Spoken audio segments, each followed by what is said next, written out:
অসাধারণ এক জয়ে সুপার 4 মিশন শুরু করল বাংলাদেশ। শেষ ওভারের টেনশনের পর এক বল আগে শ্রীলঙ্কাকে হারিয়েছে 4 উইকেটে।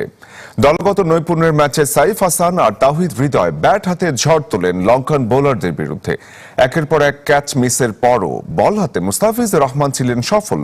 টি-20তে রান আর উইকেট সংখ্যায় বাংলাদেশের রেকর্ড হয়েছে এই দিন। লিটন টপকে গেছেন সাকিবকে, মুস্তাফিজ ছুঁয়েছেন আল হাসানকে। শ্রীলঙ্কার কাছে হারের শুরু, শ্রীলঙ্কার জয়ে সুপার 4-এ বাংলাদেশ। আবার সেই শ্রীলঙ্কাকে হারিয়ে সব সমালোচনাকে আপাতত সরিয়ে দিয়ে নির্ভর নিশ্চিন্ত team Bangladesh. And it's a good thing that Nasoom reacted to that because Shamim was just sprinting down the pitch. সেই জয় আর আনন্দের রাত্রিতে অবদান এক লঙ্কানের। মায়ের বাড়ির সূত্রে শ্রীলঙ্কার সাথে সাইফ হাসানের সম্পর্কটা পুরনো। তিনিই কিনা পিতৃভূমির জয়ের নায়ক। তানজিদ তামিম আর অধিনায়ক লিটন দাসকে হারালেও কক্ষচ্যুত হননি। 36 বলে 50 করে পথ দেখিয়েছেন। তবে সাইফ বা অন্য কেউই মহানায়ক নন। পাল্লা দিয়ে ছুটেছেন তাওহিদ হৃদয়। কামিন্দু মেন্দিসের এক ওভারে নিয়েছেন 16 রান। তাতেই ম্যাচ ঘুরে যায় বাংলাদেশের পক্ষে। আউট হয়ে যান 37 বলে 58 করে।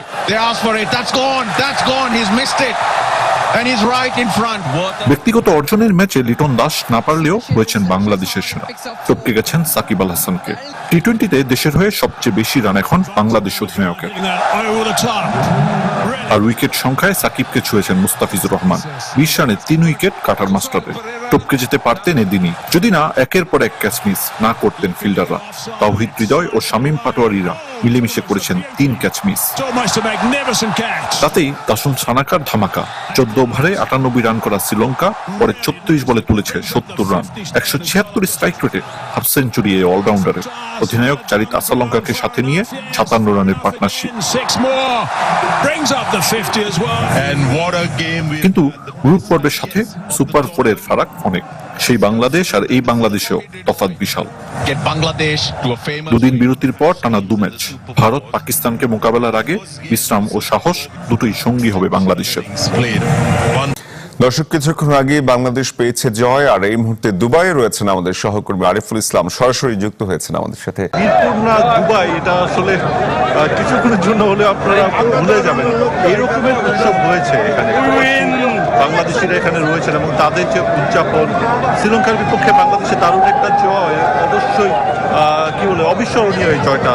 এশিয়া কাপের সুপার 4-এ শ্রীলঙ্কা যেভাবে ক্রিকেটটা খেলছিল, টানা 3টা ম্যাচ তারা সুপার 4-এ এসেছে। বাংলাদেশ সুপার 4-এ এসে যাদের কারণে সুপার 4-এ তাদেরকে এভাবে হারিয়ে দিচ্ছে। মজার ব্যাপার হচ্ছে এটা। এবং দুর্দান্ত ইনিংস খেলেছেন সাইফ হাসান, তাওহিদ হৃদয়ের কথা বলতে হয়। সাম্প্রতিক সময় তিনি ভালো ফর্মে ছিলেন না,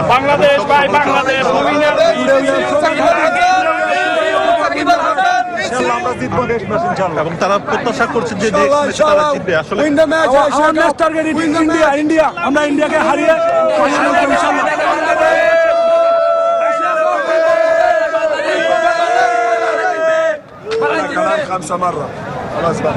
এখানে আসলে সব থেকে বড় ভয়ঙ্কর বিষয় হচ্ছে এটা যে কথা বলা যায় না, আসলে হচ্ছে এখানকার যে পুলিশ কিংবা নিরাপত্তা রক্ষীরা তারা হচ্ছে সরিয়ে দেয়। তো বাংলাদেশি সমর্থকদের যে আসলে মন্তব্য এই ম্যাচ নিয়ে, এটা আসলে পুরোপুরিভাবে দেখানো যাচ্ছে না, যেগুলো হচ্ছে আমরা পরবর্তীতে সংবাদে অবশ্যই দেখাবো। But the thing is that তারা প্রচন্ড উদযাপন করেছে এই ম্যাচটা, এবং সেই ম্যাচটা উদযাপন করার মতোই আর টি-20 যে একটা ভাইব সেটা পুরোপুরি কিন্তু পাওয়া গেছে এই ম্যাচে। তিনি হচ্ছে 3টা উইকেট নিয়েছেন। শেখ মেহেদী একাদশে ফিরে দারুণ বল করেছেন। এই ব্যাপারগুলো তো ছিল। একই সঙ্গে বাংলাদেশের ব্যাটারদের যে বড় শট খেলার প্রবণতা সেটা আমরা দেখেছি। লঙ্কানদের সঙ্গে পাল্লা দিয়ে তারাও কিন্তু লড়েছে, চোখে চোখ রেখে লড়াই যেটা বলে। তো আসলে এখানে এক জায়গায় দাঁড়িয়ে কথা বলা আসলে কিছুটা কঠিন, কারণ আমাদের এখানকার যারা নিরাপত্তা রক্ষীরা আছেন তারা চেষ্টা করছেন যে সরিয়ে দিতে। তাদের জন্য আসলে এক জায়গায় দাঁড়িয়ে কথা বলা, তাদের জন্য আসলে আমাদের মাঠ ছেড়ে বেরিয়ে যেতে হবে কিছুদিনের মধ্যে। আমরা সংবাদ কর্মীরা কাজ শেষ করছিলাম, এখন আমরা এখান থেকে বেরোতে হচ্ছে। এবং সব থেকে গুরুত্বপূর্ণ কথা হচ্ছে পরের ম্যাচ 2টা ভারত এবং পাকিস্তানের সঙ্গে খেলা। বাংলাদেশ নিশ্চয়ই তাদের যে মোমেন্টাম সেটা ধরে রাখতে চাইবে। আজ আবারও ভারত পাকিস্তান লড়াই, তবে বিতর্ক যেন শেষ হচ্ছে না দুই দেশের। সুপার 4-এর ম্যাচ পূর্ববর্তী সংবাদ সম্মেলন বর্জন করেছেন পাকিস্তানের অধিনায়ক সালমান আগা। আর বাইরের আলোচনা থেকে দূরে থাকতে ক্রিকেটারদের দরজা ও ফোন বন্ধ করে ঘুমাতে বলেছেন ভারতীয় অধিনায়ক সূর্যকুমার যাদব। দুবাই আন্তর্জাতিক ক্রিকেট স্টেডিয়ামে ম্যাচটি শুরু হবে রাত 8:30টায়। ভারত পাকিস্তান মাঠের লড়াইয়ে আগের মতো উত্তাপ না ছড়ালেও মাঠের বাইরে বেশ সরগরম দুই চিরপ্রতিদ্বন্দ্বীর ম্যাচ। গ্রুপ পর্বের ম্যাচ শেষে ভারতের হাত না মেলানো নিয়ে ম্যাচ রেফারি পাইক্রফটের প্রত্যাহার চেয়েছিল পিসিবি, যদিও তাদের সেই দাবি না মেনে নেয় গ্রুপ পর্বের শেষ ম্যাচ বয়কট করতে চেয়েছিল সালমান আগারা। শেষ পর্যন্ত পাকিস্তান ম্যাচ খেললেও ভাটা পড়েনি উন্মাদনায়। সুপার ফোরে নিজেদের প্রথম ম্যাচে মুখোমুখি হবে ভারত পাকিস্তান। তার আগে সংবাদ সম্মেলন বয়কট করেছে সালমান আলী আগারা। এই ম্যাচেও রেফারির দায়িত্ব পালন করবেন অ্যান্ডি ক্রফট। বাইরের এসব আলোচনা পেছনে ফেলে ওমানের বিপক্ষে ম্যাচ থেকে কিছুটা আত্মবিশ্বাস নিতে পারে পাকিস্তান, কারণ তাদের মাত্র 4 উইকেট নিতে পেরেছিল ভারত। আগের ম্যাচে পাকিস্তান ব্যাটাররা অনেকটা নাস্তানাবুদ হয়েছিল ভারতের বোলারদের সামনে, তাই ভারত বধ করতে হলে ব্যাটারদের নিতে হবে বড় দায়িত্ব।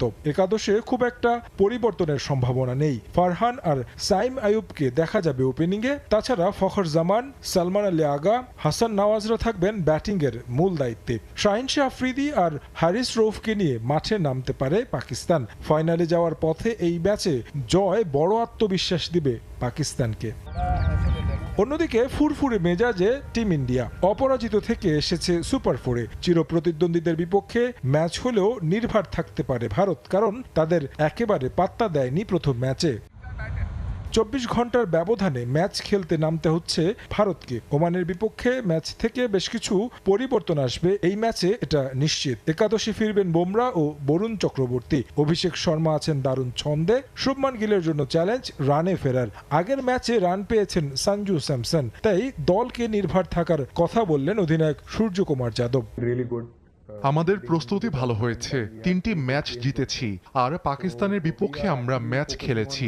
এই ম্যাচ নিয়ে খুব বেশি আলোচনা না করে রুমের দরজা আর ফোন বন্ধ করে ঘুমাতে বলবো।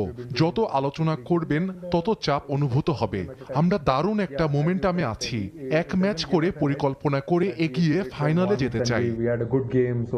টি-20তে এখন পর্যন্ত 14 ম্যাচের 10টিতে জয় ভারতের, আর পাকিস্তানের ঝুলিতে আছে 3 জয়।